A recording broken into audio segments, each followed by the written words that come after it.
သူတပြင်းချမိသည်ကိုဘာသာကိုအေးနေရင်နေလူရရဲ့သားနဲ့သူနဲ့မှလာထိုင်မိတာကိုအခုတော့သူ့ငကိုအားနာသိမ့်နဲ့မငင်းတာတော့အေးလေသွားပေးဆိုလဲပေးရတာပေါ့ဒါပေမဲ့ဒီတစ်ခါပဲနော်သူ့စကားကြောင့်သူမမျက်လုံးအယောင်တောက်သွားသည်ပြီးနောက်ခေါင်းကိုတရဆက်ညှိကအေးပါဒီတစ်ခါတည်းပါရော့ဒီမှာစားနေဦးစားရိတ်ထည့်ပေးလိုက်မယ်ဟုဆို၍သူ့လက်ထဲမှာပန်းလူရောင်စာအိတ်ကလေးကိုကမန်းကနန်းဆွဲထုတ်လိုက်သည်စာအိတ်ကလေးကလှပါသည်အယောင်ကအချစ်တင်ကြတဲ့အယောင်မှာစာကိုစာအိတ်ထဲထည့်လိုက်ပြီးသူ့ဘက်ခက်တီတီနဲ့လှည့်ကမျက်မှောင်ကျုပ်၍နေရောကောင်းရဲ့လားသူမစကားကြောင့်သူ့ဦးချောင်းဖြစ်သွားတာကောင်းပါရဲ့ဟာဘာဖြစ်လို့လဲသူမကသူ့မျက်လုံးကိုလာရောက်ဖြေးကြည့်ကမျက်ခမ်းတွေဖြူနေတယ်ရှာရောပြသန်းသူမစကားကြောင့်သူကြောင်ကရမ်းနဲ့ရှာထုတ်ပြလိုက်သည်ထိုတော့မှသူမကသူ့ရှာပေါ်စာအိတ်နဲ့ဖြတ်ခနဲပုတ်လိုက်ပြီးရပြီဘာမှမဟုတ်တော့ဘူးဟီဟီဆို၍စာအိတ်ကိုခက်တီတီပိတ်လိုက်တော့သည်ထိုတော့မှသူမရဲ့အကြံကိုသူသဘောပေါက်တော့၏စာအိတ်ကိုသွေးဆွတ်ပြီးပိတ်ရမယ်ကိုသူ့သွေးနဲ့ဆွတ်ပြီးမပိတ်ချင်၍ကိုရှာခဏငားလိုက်ခြင်းသာဖြစ်တော့သည်တောက်ခံလိုက်ရပြန်ပြီမကြည်မနှက်နှင့်ရေရွဆဲမှာပင်သူမကနင်ကဟာငါကသူနဲ့ပြက်ပေးဆိုမှဖြင့်ငါအငွေ့သက်လေးတစ်ဆက်တောင်မပေးချင်တော့လို့နင့်သွေးရွဆွတ်တာပါဟာနင်တို့အိမ်ထဲဒီစာကိုတွားဝင်ပြီးကြားလာငါတို့လမ်းထိပ်ထိလိုက်ပို့ပေးမယ်သူဘာမှပြန်မပြောမိသူမကိုသာငေးကြည့်နေမိသည်အတော်လေတဲ့အမျိုးသမီးပဲသူမကသူ့တင်ပါလာတော့ပစ္စည်းများအောင်သိမ်းကလာတွားရအောင်ဟုဆိုပြီးထိုင်ရမှထားလိုက်သည်ထို့တော့မှသူကမီတူချွန်သူ့ကိုပြန်ဝေးကြည့်သည်ငါနာမည်ကိုနင်သိရလားသူမဘာမှပြန်မပြောပါသူ့ကိုသာငေးကြည့်နေမိတဲ့ငါနာမည်ကျော်စောဦးတဲ့သူမအခက်မက်မက်ပြုံးလိုက်သည်ပြီးနောက်တစ်ဖက်လှည့်ကငါသိပါတယ်ပေါက်ထော်ရတဲ့သူဘာမှဆက်မပြောမိတော့ရန်ငယ်ဆက်လုံးနိုင်လမ်းထိပ်တနေရာတွင်သူမကားကိုထိုးရက်လိုက်သည်ဒီကနေသူကဟိုမှာတွေ့လားအဲ့ဒီသုံးအိမ်မြောက်ပဲဒီချိန်သူတို့ခြံထဲမှာရှိနေလိမ့်မယ်အตาလေးခေါ်ပြီးဒီစာကိုပေးလိုက်ကြားလားကြားပါတယ်အေးအဲ့ဒါတော့သွားတော့ငါဒီကပဲစောင့်နေမယ်သူကားပေါ်မှာဖင်းချင်းစွာဆင်းလိုက်သည်တသက်နဲ့တကူမိမိကိုယ်တိုင်အတွက်ပင်ရေးစားတာမပေးဘူးတော့အခုတော့သူများအတွက်ပေးရမှာဆိုတော့စိတ်ထဲမှာရွတ်တွတ်မယ်သို့တော့ဘာဖြစ်ဖြစ်ဒီတစ်ခါတော့ကိုညီလိုက်မယ်ဟုစိတ်ပိုင်းဖြစ်ထားပြီသူမှညွန်ပြရအိမ်သို့ခြေဦးတက်လိုက်သည်ရင်ထဲမှာတော့လူယိုသားပေါက်အပြိုဖားလောင်းကလေးကိုရေးစားစာပေးရတယ်လို့တဒိန်းဒိန်းနဲ့ခုံလှုပ်နေသည်အခန်းသိမ့်ပင်သူခြံဝါရောက်တော့ခြံထဲတွင်စိတ်အေးချမ်းသာစွာထိုင်နေသောဟိုစုံတွဲကိုတွေ့ရသည်သူအိမ်လေးကိုထိန်း၍ခက်တီတီနဲ့လှမ်းခေါ်လိုက်သည်ချစ်သူ့တန်ကြတော့နှစ်ယောက်စလုံးဝေးကြည့်ကြသည်သူတို့တခါမှမပြင်ဘူး၏တင်နှစ်ယောက်လုံးအားသိနေကြသည်ပြီးတော့ဘာလဲဟုပုံစံမျိုးနဲ့မင်းငေါ်ကြသည်သူကဒီကိုလာရင်လက်လန်းပြလိုက်ရင်ဟိုနှစ်ယောက်တယောက်မျက်နှာတယောက်ကြည့်ရထလာကြသည်ဘာကိစ္စလဲမသိဘူးနော်အမျိုးသားကနုညံ့စွာမေးသည်အမျိုးသမီးကသူ့ကိုခက်ကြကြငေးကြည့်နေ၏ဘာမှမပြောဘဲအိတ်ကတ်တဲ့ယူလာတော့သူမ၏စာကိုဆွတ်ထုတ်ပြလိုက်သည်ရော့တကယ်နှစ်ယောက်လုံးမျက်နှာကျုပ်သွားကြသည်ဘာစာလဲအမျိုးသမီးကဇဝေဇဝါမေးသူကခက်တီတီပင်ရီးသားတာလေဟင်နှစ်ယောက်စလုံးအံ့ဩသွားကြသည်နောက်တယောက်မျက်နှာတယောက်ပြန်ကြည့်ကြတယ်သူတို့စိတ်ထဲမယုံနိုင်စရာဖြစ်နေပုံရ၏အတန်ကြာမှအမျိုးသမီးကဘသူ့ကိုပေးတာလဲသူလဲခက်တီတီပင်အမျိုးသားကိုလည်းညှိုးညွှဲသူ့ကိုပေးတာနှစ်ယောက်စလုံးတယောက်မျက်နှာတယောက်ပြန်ကြည့်လိုက်ကြပြီးသူ့ကိုကြည့်လိုက်ကြသည်အမျိုးသားကမတင်ကားနိုင်စွာသူ့ကိုခြေသုံးကောင်းဆုံးကြည့်၍ခမည်းကကျုပ်ကိုပေးတာသူခက်တီကောင်းကြီးဟုတ်တယ်ဟာအလိုယောက်ျားချင်းချင်းရီးစားတာပေးရဆိုတော့အံ့အားသင့်သွားအောင်ယာယီထို့သောမှသူလည်းတတိယသွားပြီမဟုတ်ဘူးတယောက်ကပေးခိုင်းလိုက်တာနှစ်ယောက်စလုံးတယောက်မျက်နှာတယောက်ပြန်ကြည့်ကြသည်နောက်အမျိုးသမီးကဘယ်သူပေးခိုင်းတာလဲမိထူးချုံဟင်ဟာအမျိုးသားမျက်နှာပြတ်သွား၏အမျိုးသမီးမျက်နှာပေါ်ဒေါသရိပ်များတန်းလာ၏ကိုမျိုးမြင့်ထွန်းရှင်ဒီမျိုးသမီးနဲ့ဘာဆက်ရှုပ်နေတာလဲဟာမဟုတ်မရှုပ်သူ့စကားမဆုံးမီအမျိုးသမီးကခါပေါ်လက်တင်ပြီးရှင်မရှုပ်ရင်ဒီစာကဘယ်လိုရောက်လာတာလဲပေးစမ်းဒီစာဟူဆိုရသူ့လက်ထဲကစာကိုဆွဲယူပြီးကဲဟာဒီလောက်ဖြစ်လာတာအင်းဟာကဲစာရက ထိုမျိုးသမီးလက်ထက်တစားဖြစ်သွား၏နောက်အမျိုးသမီးကသူ့ဘက်လှည့်အဲ့ဒီမေထူးချွန်ဆိုတဲ့အမျိုးသမီးပြောလိုက်နောင်ကိုမျိုးမြင့်ထုံးနဲ့လောကမပတ်သက်မဆက်နွယ်ပါနဲ့လို့ဟုတ်ဆိုပြီးအိမ်ထဲသို့ပေါက်ဆက်နဲ့လှည့်ဝင်သွားတော့သည်ထို့သောမှမျိုးမြင့်ထုံးကမျက်လုံးမှာပြူးသွားပြီးဟာတတ်စင်နေအောင်လေဟုတ်ဆိုပြီးအမျိုးသမီးနောက်ကိုပြေးလိုက်သွား၏ယခုတော့ချမ်းပေါက်ဝရင်သူတယောက်တည်းငောင်ဆင်းရောင်လဲနဲ့ဘာလောက်ဝမှမသိတော့သူရှိမှတော့အစိတ်မပြန့်ကျဲနေတော့ပန်းနုရောင်စားရပိုင်းစားများထိုအပိုင်းစားများထဲမှာမျက်ရည်ဆိုနေတော့ကိုဆိုသည့်စလုံးလေးလေအိတ်အဝိုက်တွင်ဖုတ်လိုက်ဖြစ်နေသည်ကိုမြင်ဖြစ်အောင်မြင်မိသေးသည်ရှုံးဖို့မျက်ရည်ဆက်ဘလို့လဲငါစာကိုသူယူလိုက်တယ်မလားသူလိုက်တယ်မလားအလောကြီးမီတော့သူမကိုငေးကြည့်မိသူမပဲဆက်ရဟဲ့မေးနေတယ်လေနေနားလေးနေလားစာကိုသူလိုက်တယ်မလားလို့တပြင်းချမိနောက်လေတန်းတို့ဖြစ်တာအေးပါယူလိုက်ပါတယ်ဟာဟဲသူမမျက်ဝန်းမှာရောင်နီများဖြာသွားသည်ပြီးနောက်နှစ်လိုပဲပြုံးပြီးဝမ်းထားလိုက်တာဟဲ့ဒီလိုဖြစ်ရမှာပေါ့ဟဲမုတ်စိတ်မေးမရှိပါဘဲနဲ့သူ့မေးကိုသူမုတ်စိတ်ပြားဆွဲသလိုလုပ်နေတော့သည်ဟဲ့ပေါက်တော့သူ့နာမည်ဖောက်ပေမဲ့သူမကိုဝေးကြည့်သည်နေမယုံရင်ကြည့်နေအဲ့ဒီစာကိုဖတ်ပြီးသူမကြခင်ငါ့ကိုပြန်ဆက်သွယ်မှာဘာလို့လဲဆိုတော့ငါစာကလွမ်းဆွေရင်ခွဲနာအပြည့်နဲ့ပေးထားတာလေဟဲ့သိတယ်မဟုတ်လားမရှိတဲ့မုတ်စိတ်ကိုဆွဲနေတာစိတ်တူးကြီးကြနေတာပဲသူမကိုကြည့်ပြီးသူ့မှာရေရမလို့ငိုရမလို့တနာရမလို့ဖြစ်နေမိသည်သူ့စာကိုဟိုကဆွဲပစ်လိုက်မှန်းသိရင်သူမမိသူနေမိနီးသူမစင်းစားတော့ကဲပေါက်တော့နင့်ကငါအိမ်ပြန်ပို့မယ်လာကားပေါ်တက်သူဘာမှမပြောပဲကားနောက်ခံတက်ထိုင်လိုက်သည်သူမကကတ်ဆက်ကိုကျဲလောင်သွားဖွင့်လိုက်မိသူပချောင်နာချောင်နဲ့ဆိုထားမှမသိတော့ထိုသချင်းပဲသူမကတန်သေးတန်ကြောင်နဲ့အကျယ်ကြီးလိုက်ဆိုသည်ထိုသချင်းကိုလည်းသူမအလွန်ကြိုက်နှစ်သက်ပုံရ၏ဟဲ့မသိလို့မေးပြရစေဦးနင်ကဘာလောက်တာလဲသူမစကားကိုခါကြမ်းမောင်းရင်မေးသည်ငါလာအေးငါဆေးရုံကမေးသေးဌာနမှာလောက်တာမေးသေးဌာနအေးသူမစိတ်ဝင်စားသွားရောက်တင်ကားကိုအရှိန်လျှော့လိုက်သည်နောက်မျက်မှောင်ကျုပ်၍ဒါဆိုနေ့အိမ်မှာမေးသေးတွေအများကြီးရှိမှာပေါ့ရှိတာပေါ့ပြောစိတ်ကနေစင်တကောင်လုံးကိုအတသေးနဲ့ပြစ်လိုက်ရုံနဲ့တုံးကနေလဲသွားလောက်တဲ့အစိတ်မျိုးတွေအဆုံရှိတယ်တကယ်အေးသူမစိတ်ဝင်စားသွားပုံရသည်ဂီယာရန်ပေါ်လက်ပတ်တင်ငြိမ်နေသည်ဂီယာချင်းသိနေပါလေမချင်းမဲမိသေးချောင်းပြောနေရင်မိနေပုံရသည်နေပါဦးအဲ့ဒီစင်ပြည့်ရင်တုံးခနဲ့လဲတဲ့မိသေးနဲ့လူကိုပြည့်ရင်ဘာဖြစ်မလဲသူမရဲ့ထူးထူးဆန်းဆန်းမိကိုကြောင့်သူတွေးနေမိနောက်တော့မှအဲ့ဒါတော့ငါလည်းပြစ်ဘူးတော့မသိဘူးဒါပေမဲ့ငါထင်တယ်အနည်းဆုံး2ရက်3ရက်တော့ကောင်းကောင်းအိပ်ပျော်သွားမှထင်တယ်။အော်သူမကောင်းကိုဖြင်းညင်းစွာငိမ့်နေအသေးချာစဉ်းစားနေပုံရသည်။ဘာတကားတောင်ထွက်မလား။မိတို့ညာဘက်ကိုကွေးလိုက်ဟမ်အေးထို့သောမှသူတတိပြန်ဝင်လာပုံရ၏ဂီယာကိုချိန်ပြီးကားကိုသူပြောထိအတိုင်းကွေးချလိုက်သည်။ရပြီအဲ့ဒီမှာမရက်တော့သူမကားလေးဖြင်းညင်းစွာထိုးရက်လိုက်ငါအိမ်ကဟိုးမှတွေ့လာဘယ်မှာလဲသူမကားထဲမှာနေခေါင်းပြူကြည့်ဟိုမှာဆေးအနီတုပ်ထားတဲ့တတိယတက်ဩဟိုကလားဝရန်နာမှာထမိန်နဲ့ထဲလှမ်းထားတဲ့အိမ်နဲ့သူမတော့ခါကြောင်သူရှက်ကိုရှက်ကန်ပြလုံကြီးပါဟာသူမရေးပါသည်နောက်ခေါင်းတစ်ဆက်ညင်ဒါနဲ့ဖုန်းနံပါတ်ကရောသူပတ်ဆိုင်လေးဆောင်ထားတော့သူဖုန်းကတ်လေးကိုထုတ်ပေးလိုက်သည်ဒါကအိမ်ဖုန်းဒါကရုံးဖုန်းသူမကတ်ကိုဆွဲယူလိုက်ပြီးရပြီโอเคဦးဆိုပင်โอเคဦးဆိုပြီးနှုတ်ပင်မဆက်ပဲကားကိုဝူးကနေမောင်းထွက်သွားတော့သည်သူတယောက်တည်းပလက်ဖောင်းမှာဦးကြောင်နဲ့ကြံခဲ့သည်ကားကလေးပျောက်သည့်အထိညင်သက်နေရင်ငေးမောနေရင်နဲ့ပေါ့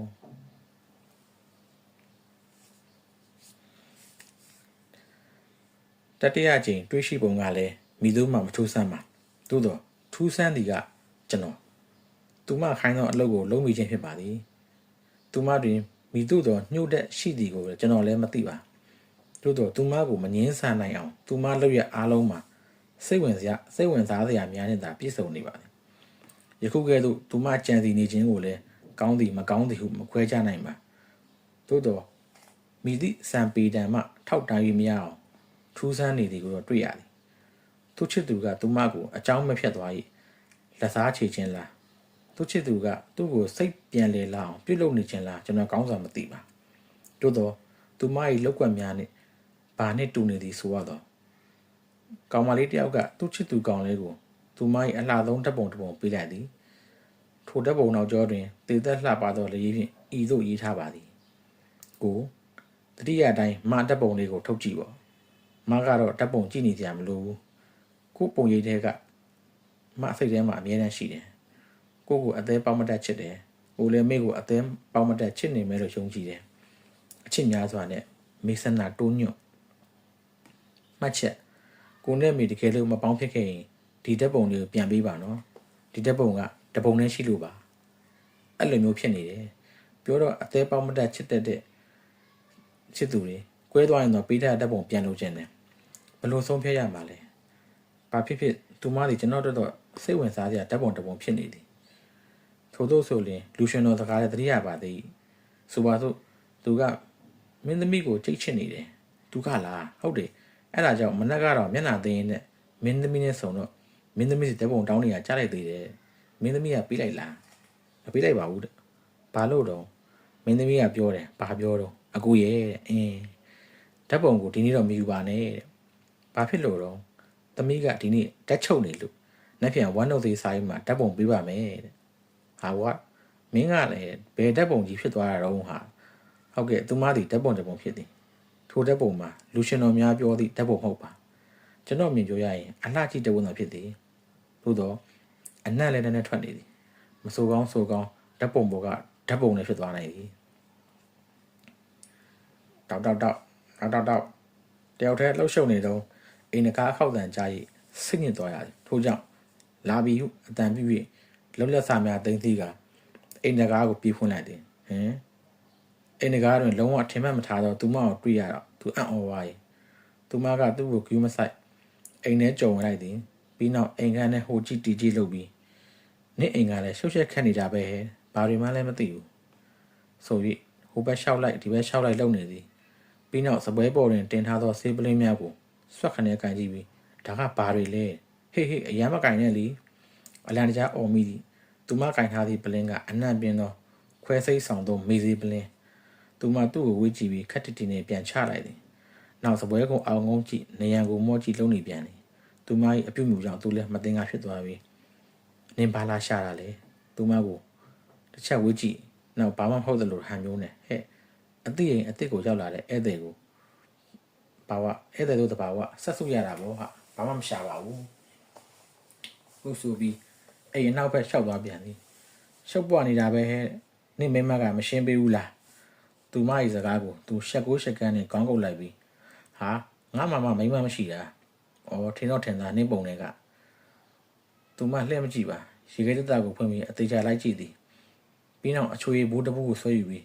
ငါကဟိုတနေ့ကနင့်အိမ်ဝရဏမှာထမင်းနဲ့လှမ်းထားတွေ့လို့မိမရှိနေရမှတ်တာဟာလုံကြီးပါဟေးထင်တော့ထင်တာနဲ့နင့်ပုံတွေကဟေးသူမရေပါသည်အချွေဘူးကိုမဖွင့်သေးပဲခက်တီတီနဲ့ဟိုလျှောက်တီလျှောက်ကြည့်နေသည်သူမမျက်မှောင်းကျုပ်၍နင်ပါလိုက်ရှာနေရလေသူမခန္ဓာကိုယ်ပြန်လျှော့ချလိုက်ပြီးဘာမဟုတ်ပါဘူးဟာနင်ပြောတဲ့စင်အောင်တုံးကနေလေတဲ့ဆိုတဲ့မိစေအက်ကဘယ်ဟာလဲသူမအမိကြောင့်သူမျက်မှောင်ကျုပ်လိုက်မိသည်ဘာလို့ဖို့သူမကဘာမှအရေးမကြီးသူဟန်မျိုးနဲ့အချွေဘူးကိုဖောက်ခနဲ့ဖောက်ပြီးဘာရဟုတ်ပါဘူးမြင်ဘူးတဲ့ရှိအောင်ကြည့်ကြခြင်းလို့သူဘာမှစမမေးပြမိစေအထက်သားသောဘူးရှိရာဘီရိုကိုဖွင့်ရထိုအက်ကိုယူပြလိုက်သည်ထိုအက်ကလေးကိုသူတေချာကြည့်သည်အမှတစ်ခါသုံးဆေးရည်ပလင်းနဲ့တွဲလက် ready made အက်ကလေးဖြစ်သည်ထိုအက်ကလေးနောက်ဆုံးတွင်အက်ကိုပဲ့ထင်းပြီးရန်ငှက်မွေးများပါရှိသည်ထိုအက်ကလေးပေးတွင်ဝါပြောင်းကလေးကိုယူပါဒါကရောဘာလုပ်တာဒါကအက်ကိုဒီဝါပြောင်းတဲ့ထိတ်မှုတ်သွားတာဩသူမအတော်စိတ်ဝင်စားနေပုံရသည်ဝါပြောင်းကလေးကိုချောင်းကြည့်သည်ပြီးတော့သူ့နှုတ်ခမ်းနဲ့တိတ်မှုတ်ကြည့်သည်ပြီးနောက်ဒီဟာလေးငါ့ကိုခဏလောက်ငှားလို့ရမလားသူမတခါကြောင့်သူမျက်လုံးပြူးသွားသည်ဟာရမလားဟာဒါကတောတဲ့တောင်ထဲမှာတုံးရတာသူမဝါပြောင်းကိုကင်ပြီးခက်တီတီသူ့ကိုကြည့်တယ်နောက်ထိုအက်ကလေးထောင်ပြပြီးဒါလေးရောငါ့ကိုခဏငှားမလားသူမတခါကြောင့်မျက်လုံးပြူးသွားပြီးဘာလို့ဖို့လဲသူ့အမေကိုသူမတစ်ဖက်တက်သွားပါအလုပ်ရှိလို့ဘောဟာဘာအလုပ်လဲနင်းကိုပြပြလို့မဖြစ်ဘူး သူမတကားကိုသူမချက်ချင်းတုံ့ပြန်သည်ထို့နောက်သူကလည်းထိုအက်ကလေးကိုချက်ချင်းပြန်ဆွဲယူလိုက်ပြီးမပေးဘူးဟုဆိုပြီးအက်ကလေးနှင့်ဝါပြောင်းကိုသူမလက်ထဲမှာဆွဲယူလိုက်ပြီးဘူးလေးထဲပြန်ထည့်ကပိတ်ထားလိုက်သည်ပြီးနောက်သူ့နေရာသူပြန်ထားလိုက်သည်သူမကတော့မကြေနပ်ရတဲ့နှာခမ်းကိုခက်တင်းနှင်းစိတ်ကသူ့ကိုမိုက်ကြည့်နေသည်သူကလည်းခက်တီတီနဲ့ပြန်ကြည့်လိုက်သည်နှစ်ယောက်သားမျက်လုံးချင်းအတော်ကြာဆုံဖြစ်ကြ၏အတန်ကြာမှသူမရုပ်ချက်ချင်းပြောင်းကနှာခေါင်းကိုတရှုံရှုံလို့ပြီးဟဲ့နေနောက်ဖေးမှာဘာတဲထားလဲငါနှာခေါင်းနဲ့တူးနေရတယ်သူမသခါကြောင့်သူမျက်မှောင်ကျုံမိပြီဟင်ဘာမှမတဲထားပါဘူးဟဲ့တဲထားလို့တူးနေရတာပေါ့သွားကြည့်စမ်းပါဦး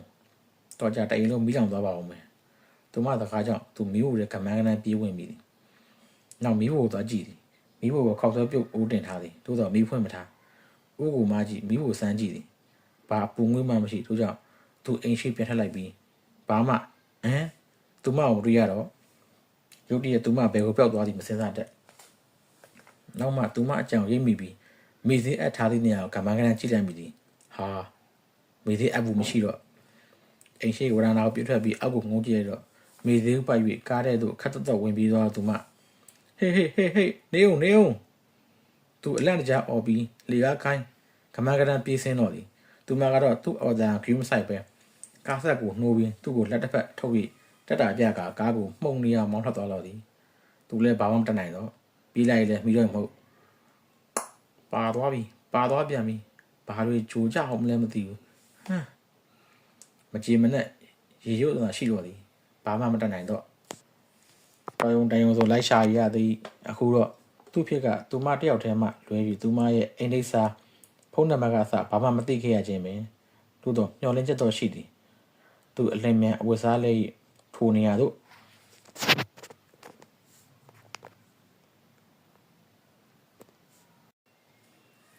မှန်ပေသည်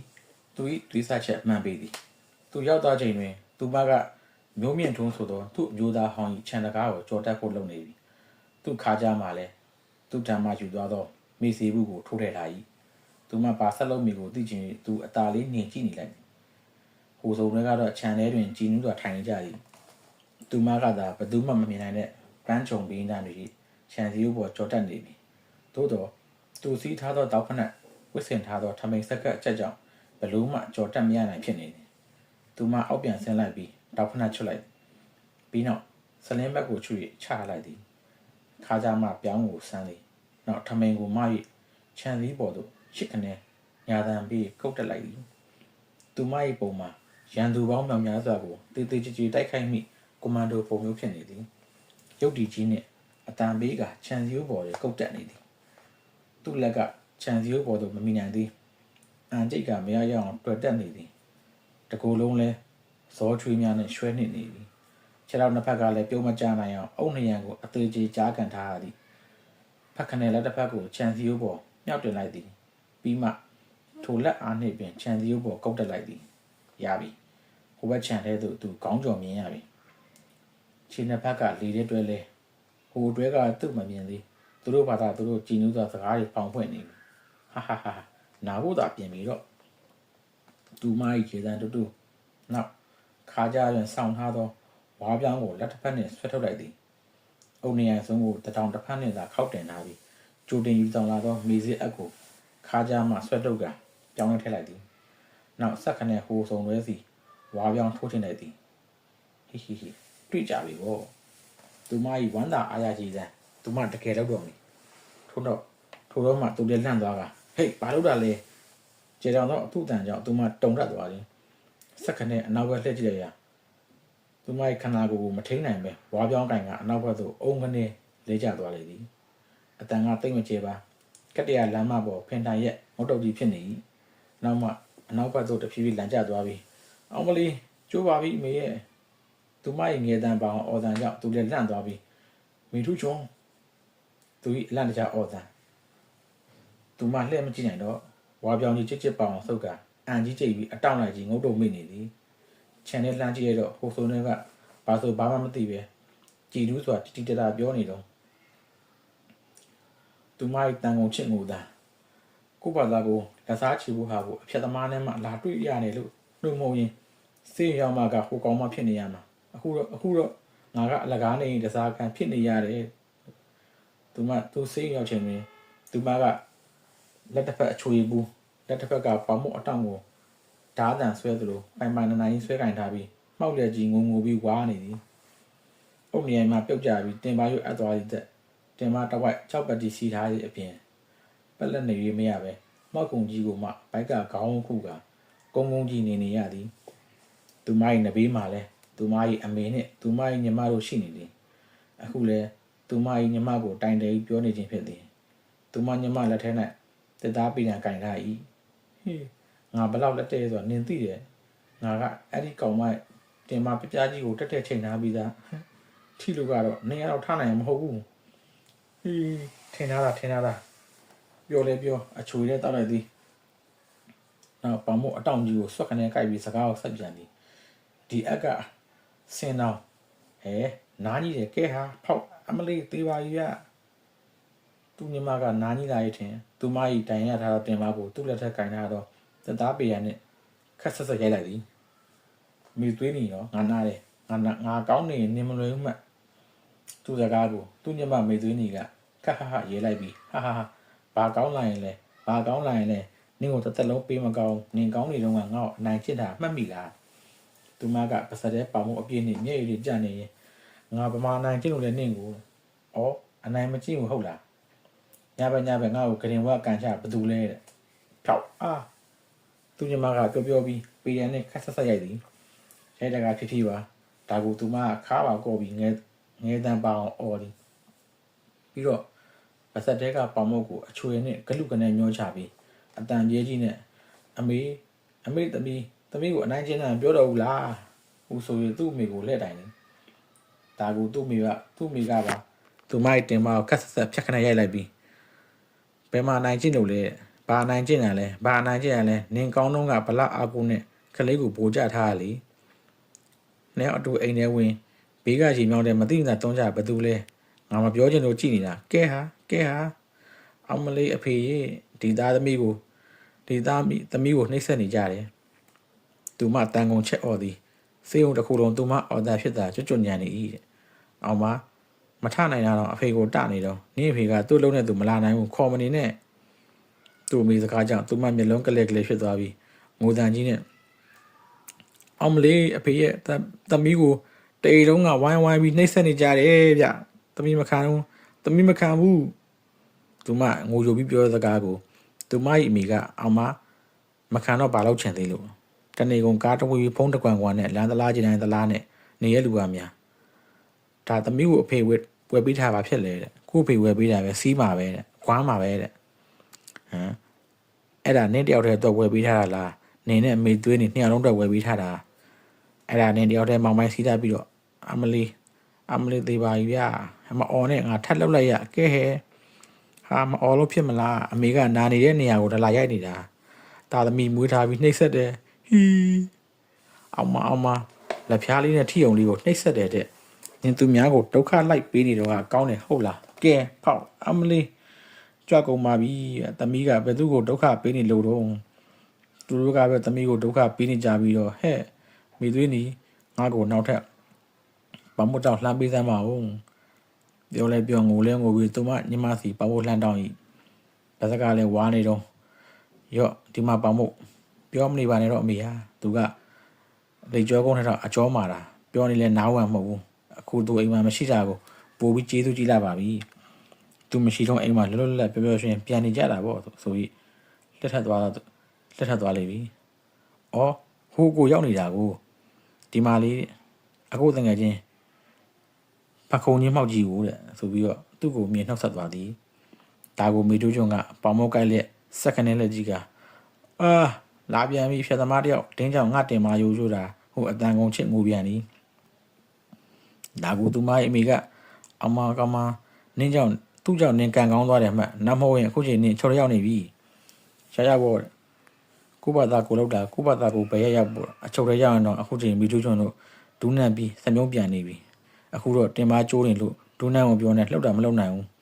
အစားတောက်တွေလည်းပြက်ရတာပြောမနေပါနဲ့သူမတကားကိုသူမရဲ့အမေကအခါထောက်လိုက်ပြီးအစားတောက်ပြက်တယ်ဟုတ်လားပတ်သက်တက်ကဟာကောင်ဝါပါအောင်နော်ဒါက ဒေါသထွက်နေလို့ဝါနေတာဗျဝါချင်းလို့ဝါနေတာမဟုတ်ဘူးအချွေတူကမ်းပေးအောင်ဒီမှာကုန်နေပြီသူမကအချွေလန်းတောင်းသည်သူကပင်အချွေဘူးကမ်းပေးလန်သည်ဒါကိုသူမအမိကကဲတားရီတားတငယ်ချင်းကိုဆက်ပြီးနားချလိုက်ပါအောင်အန်ဒီတို့ကသူ့ကိုပြောမနိုင်တော့ဘူးနားလဲနှိလာပြီဟုဆိုရသူမကပြောမနိုင်လဲနေဘယ်သူမှလာပြောကြမလို့ဘူးမေထူးချုံနဲ့တချုံလည်းရှိတယ်နှစ်ချုံရှိရင်ကြောက်ဆက်နဲ့တုံးပြစ်မယ်ဆိုပြီးထားအော်သည်ဒါကိုသူမမိခင်ကကဲမြင်တဲ့အတိုင်းပဲဒါပဲကြည့်ပြောပြီးတော့ဆိုပြီးမိတို့ချုံရင်တင်မကိုဖတ်ခနဲ့ပုတ်ကဟဲ့သွားပြီးတော့ကောင်းကောင်းနေခဲ့တင်မကိုထိလိုက်တဲ့သူမရဲ့အတန်ကုန်ချက်အော်တာဒါကိုသူညီမကပါဝမ်းသာအားရပြုံးပြီးအမငါလဲသွားပြီးအာလာလာလာတေးပါပြီအော်ပြပြီသူမကသာသူမရှိထိုင်ကုန်တလုံးယူထွန်ပြီးသူမသူ့ကိုမကြည့်မျက်ရည်တဝိုင်းဝိုင်းနဲ့ပေါင်မိုးစားလိုက်အချွေတောက်လိုက်လုံနေသည်မိထူးချုံငါပြောင်းရောသူမလှဲ့မကြည့်ပါ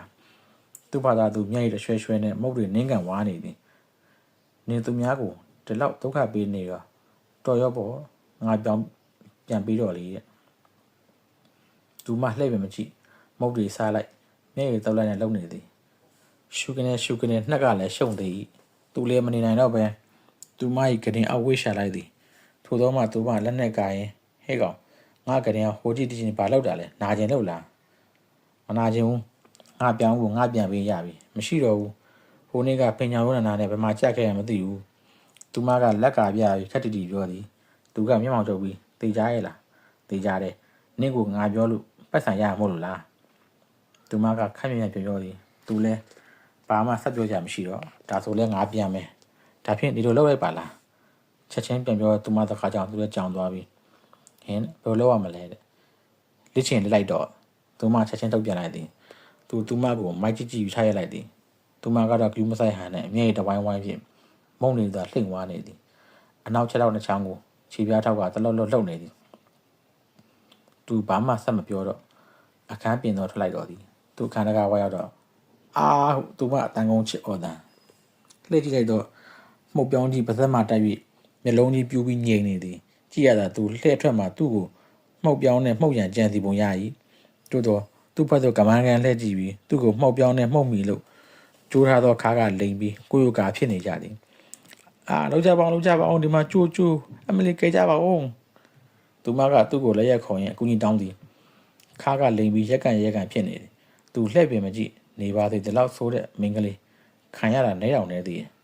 အောင်မလီဒီလိုစိန်ပြေနေပြီကြည့်နေကြတော့မှလားအရက်ကတော့ရဲ့ကဲတော့ကြပါဦးသူမကမှုတ်ပြောင်းကြီးပါးစပ်မှကိုက်ရဘလုံးပတဲ့တန်ကုန်ချစ်အော်နေတော့သူမသည်တစ်ဖက်သားကိုပျော်စီပြက်စီဒုက္ခပေးရမည်ဆိုရင်ပထမတန်းသားတွေကဖြစ်သည်ထို့သောပြုလို့ရန်အတွက်ပေါက်ကရလဲအလွန်တွေးနိုင်သည်ဆိုပါစို့သူမနှင့်လမ်းတူတွဲလျှောက်ရင်လမ်းဘေးမြောင်းတဲ့ကြောင်ပခုံးချင်းထိတ်တွန်းတတ်သည်အပေါ်မောကြီးဟန်နဲ့အပေါက်ကြုံကြအောင်လဲဆွမ်းဆောင်နိုင်သည်သို့တော့တခြားလူကဘာမှမဖြစ်ပဲသူ့ဖာသာသူလို့သူ့ဖာသာသူပြန်ဖြစ်နေတာကများသည်ဖြစ်သွားရင်လဲသူမကရုပ်တည်ကြီးနဲ့မသိကြအောင်ဆောင်နေလိုက်သည်အကယ်သူမကြံစီလိုက်၍တခြားသူဒုက္ခရောက်သွားခဲ့ရင်လဲတလကိုယ်တနေလောက်ဒီစမြုပ်ပြန်ဝမ်းသာနေတတ်သည်သို့တော့သူမသည်တခြားလူကိုလည်းပြန်ပြောပြတတ်ပါသူ့ဖာသာသူကြိတ်ပြီးဝမ်းသာနေတတ်သူဖြစ်သည်ထိုချိန်မျိုးမှာပင်သူမသည်ရုပ်အလွန်တည်ပါသည်ထိုကဲ့သို့ပင်သူတစ်ပါးကြောက်ချချိန်တွင်လည်းရုပ်အလန်းတည်ပါသည်ထိုချိန်မျိုးတွင်ရုပ်ကရိုးတည်မဟုတ်ပဲ special တည်ဖြစ်ပါသည်တကယ်ကို special တည်ဖြစ်ပါသည်မိမြတည်ကိုဥမာဆိုရသောမြို့မှာအနေကြပြီးမွေးရင်ထားနေသို့ပြန်မြောက်သည်မှာကြာဖြစ်သောမောင်မြသည်ကြီးတို့ရမှတက်လာသောမောင်ထန်နှင့်အမှတ်မထင်လမ်းမှာဆုံကြ၏မောင်မြကဝမ်းသာအားနှင့်ဟာတငယ်ချင်းမတွေ့တော့တော့ကြာသွားပြီနေရောကောင်းရဲ့လားဒါနဲ့ငါလည်းရွာကိုပြန်ရောက်တာအတော်ကြာပြီးရွာမှာပါထူးခြားသေးလေမောင်မြ၏စကားကိုမောင်ထဲကဘာမှမထူးကြပါဘူးပုံမှန်ပါပဲငါထင်တယ်အရင်တိုင်းပဲအေးချမ်းရှိလိမ့်မယ်လို့ဒါနဲ့ငါတို့အိမ်ရောဘာတွေများအပြောင်းလဲဖြစ်သေးလဲမောင်မြစကားကိုမောင်ထဲကမျက်မှောင်ကျိုးဆင်းသက်လိုက်ပြီးဘာမှတော့ထူးထူးခြားခြားပြောင်းလဲပါဘူးဒါပေမဲ့မင်းမွေးထားတဲ့အကြောင်းလေးတော့ဆုံးသွားပြီကွာဟာစိတ်မကောင်းစရာပဲကွာဒီအကြောင်းငါသိချစ်တာကွာဒါနဲ့ဘလို့ဆုံးသွားတာတော့မောင်ထဲချက်စဉ်းစားလိုက်ပြီးဘာလို့ဆုံးသွားလဲဆိုတော့မှတ်မိပြီမင်းတို့အိမ်နောက်ဖေးစပက်ကြီးမီးလောင်လို့လေတဲ့ အဲ့ဒါမီးထဲပါသွားတာမောင်တဲ့စကားကြောင့်မောင်မြမျိုးလုံးပြူသွားပြီးဘာစပက်ကြီးမီးလောင်လို့ဟုတ်လားဘာဖြစ်လို့လောင်သွားရလဲမောင်တဲ့ခေါင်းကိုစဉ်းစားလိုက်သည်နောက်မှဘာလို့လောင်လဲဆိုတော့အော်သိပြီမင်းအဖေနဲ့မင်းကိုချက်ပေါင်းအရက်မူပြီးစကားများကြလို့အဲ့ဒါမင်းကိုချက်ပေါင်းကစိတ်ဆိုးပြီးစပက်ကြီးမီးရွှေ့တာဟာမိုက်လိုက်တဲ့ကိုချက်ပေါင်းမိမနဲ့အောင်လှုပ်ကြွေးနေရတာမှတ်မရှိဘူးဒါနဲ့နေပါဦးသူတို့ကဘာကိစ္စနဲ့စကားများလို့ဒီလောက်ဖြောင်ဖြစ်ကြတာလဲဘာကိစ္စလဲဆိုတော့အော်သိပြီမင်းညမတော်တာလေလမ်းတိတ်ကဟိုဘိန်းသားထုံးနိုင်လိုက်ပြီးလို့အဲ့ဒါနှစ်ယောက်သားစကားများပြီးစပက်ကြီးရွှေ့တာတဲ့မောင်ထဲစကားကြောင့်မောင်မြမျက်လုံးပူသွားပြီးဘာတော်တာကဟိုခွေးတကူအလေးနဲ့တော့အုတ်ကြားမြက်ပေါက်မိဖမရှိဘိန်းသားလိုက်ပြီးလို့ဟုတ်လားဒါဆိုအမေရောဘာမှမပြောဘူးလားပြောလို့မရတော့ဘူးလေမောင်တဲ့စကားကြောင့်မောင်မြတ်မျက်မှောင်ကျလိုက်သည်ဘာဖြစ်လို့တော့ဘာဖြစ်ရမှာလဲမင်းကိုစပက်ကြီးမိရွှေ့တော့မီးမငိမ့်နိုင်ပဲမင်းတို့အိမ်မှာလောင်သွားတာဟာ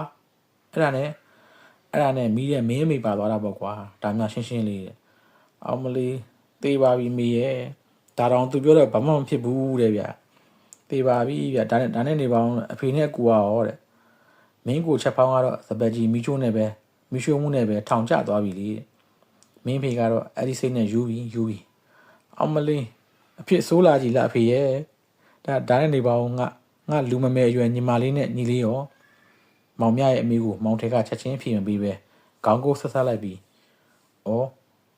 မောင်နှကောင်မလားတဲ့သူတို့ကအီးစီးပါပဲရွာမှာပဲဟိုတော်သေးတာဗောတဲ့ကြီးတော်တွေကရောကြည့်ကြလားအတော်တွေကရောခွန်မွေးထားလားသူတို့က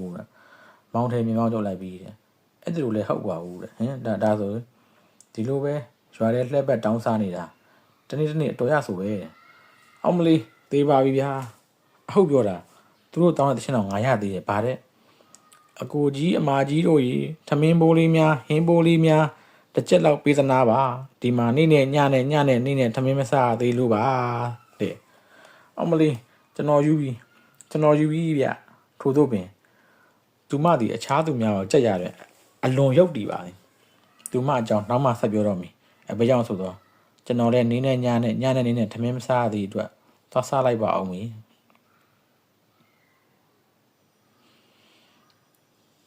သူမကိုနောက်တစ်ချိန်တွေ့တာကတော့ဟိုတယ်ကြီးတစ်ခုကြီးအရှိမပဲထုံးစံအတိုင်းတောက်ဖက်နက်အနက်ဆက်ကပ်အချက်ကိုဝတ်ထားသည်တင်ပါမှာအနာကအကင်းမသေးသေးခြင်းခါပေါ်တွင်ပတ်တီးများစီးထားပြီးလမ်းလျှောက်တိုင်းကုတ်ကွာဖြစ်နေဟိုတယ်ထဲသို့ကုတ်ကွာနှင့်လှမ်းဝင်သွားသည်သူလည်းသူမပါဆက်လုပ်မိကိုသိချင်၍သူမနောက်မှတိတ်ဆိတ်လိုက်ဝင်သွားသည်မင်္ဂလာပါခင်ဗျာစားတော့ဖို့လို့ရင်ဟိုဘက်ကိုကြွပါခင်ဗျာတဲဝဆိုရင်ဒီဘက်မှာပါဧည့်သည်တယောက်ကြီးပြူငါစွာပြောသည်သူရုတ်တရက်ဘယ်သွားမှမသိနောက်မှဒီကောင်မလေးတဲကိုဘက်တော့မသွားနိုင်ပါဘူးစဉ်းစားပြီးစားတော့ဆိုင်ဘက်ခြေဦးလှည့်လိုက်သည်ဟေးမမြင်ရကြပြီနော်လူမမြင်ရခင်တောင်ကျိုးတစ်ခုကသူမရဲ့ဝမ်းသာရစကားတန်းကြောင့်သူအတော်လေးနေရန်ကဲချောင်းကြည့်လိုက်နှုတ်ဆက်တန်တာကြားတော့လဲသူမအပြင်နောက်တဲ့ဘသူ့ကိုမှမတွေ့ရဟဲဒီကိုရောက်နေတာလားသူမအားရဝမ်းသာနဲ့ထအော်သည်နောက်သူ့ဖသူရေးစလုံးနဲ့ဒါလည်းမကောင်းသေးဘူးဆိုပြီးနေရန်ကိုလက်တစ်ဖက်ခါပေါ်တင်ကအာလုတ်တန်ကြီးဖြင့်မတွေ့ရရမှာပိန်သွားလို့ပဲနော်သူအတန်ထွက်အောင်ရတိုင်းမိဟုတ်ပါသည်ရီလဲကြည့်ခြင်းစရာသူမယခုကဲ့သို့တယောက်တည်းယူကြောင်မှုကြောင့်လုံနေခြင်းမှာဟိုလူနဲ့တွေ့လင်ခက်တီနှုတ်ဆိုင်ရအတွက်အမူအရာကြည့်နေခြင်းသာဖြစ်၏သူ့ရတန်ကြောင့်သူမဝစ်ကြည့်ပါသည်ပြုံးဖြည်းဖြည်းနဲ့သူ့ကိုတွေ့တော့သူမရှက်သွားပုံရ၏နောက်ပေါက်ဆက်ကွာတာနှင့်စားတော့ဆိုင်ပဲလှည့်ဝင်သွားတော့၏သူလည်းဟိုလူနဲ့တွေ့ရင်သူမမိသည့်ပုံနှုတ်ဆက်မိကိုသိချင်၍အသားလေးနောက်ကလိုက်သွားရသူ၏စားတော့ဆိုင်နဲ့တယောက်တည်းအေးစီကော်ဖီထိုင်တော့နေတော့သူ့လူမျိုးမြင့်တုံကိုတွေ့တော့သူမချက်ချင်းနေရန်ပြေးကပ်လိုက်၏ပြီးနောက်စိတ်လှရှားစွာဟိုကြည့်တီလုပ်ပြီးတော့သူ့စလင်းဘက်ကမှန်တတိထုတ်၍ကောင်းကစပင်နှစ်ပင်သုံးပင်ကိုတတွေးဆွတ်ပြီးနှစ်ဖူးပေါ်ချကြည့်ပြီးတော့သွားဘူးစီးပြီးဟီဟာလုပ်ကြည့်စိတ်ကြိုက်နေတာကြောင့်မှမှန်ကိုစလင်းဘက်ထဲပြန်ထည့်ပြီးဟိုလူကိုခိုးချောင်းလိုက်သည်ပြီးတော့ဟိုးခနဲ့နှာမှုတ်လိုက်ပြီးခြေလမ်းပြင်လိုက်သည်ထို့နောက်အပြင်သို့လှမ်းတွက်ဟေးသူ့အလက်မြောက်မှာပဲတစ်ဖက်ကဟေးခနဲ့အော်တန်ကြားရသည်ကြည့်လိုက်တော့ မျိုးမြင့်ထွန်းရဲ့ဇနီးလောင်းတသက်စဉ်မျိုးမြင့်ထွန်းကအာရဝမ်းသာပြီးသောခြေစံများသူမ၏နှုတ်ဆက်ခြင်းကလေထဲတွင်တိုးတိုးတန်တန်နှင့်လက်မြောက်ရိပ်ငိမ့်နေသည်ဟိုနှကောင်ကဘာမှသတိမထားကြည်နူးနေကြ၏သူမခန္ဓာကိုယ်ပြော့ကျသွား၏နောက်ခေါင်းကိုက်တိုက်ချပြီးပြန်လှည့်လာသည်သူမပုံစံကအခုလိုကြတော့လဲတနာစရာသူနားမနေခေါင်းကိုက်ဆိုင်ဖျက်လျှောက်သွားပြီးသူ့ရှိရောက်သည်နှင့်ခြေတန်းရက်လိုက်သည်နောက်သူ့စလင်းပတ်ထဲမှတော့တဲ့တစ်ခုဆက်ထုတ်လိုက်သည်ဘာကိုမှမကြည့်ပဲသူ့ရှေ့ကျန်းဖြင့်ပေါ်လှုပ်ချလိုက်သည်ပြီးတော့ကွက်တာနဲ့အရှိမဦးဆောင်ထွက်ချသွားတော့၏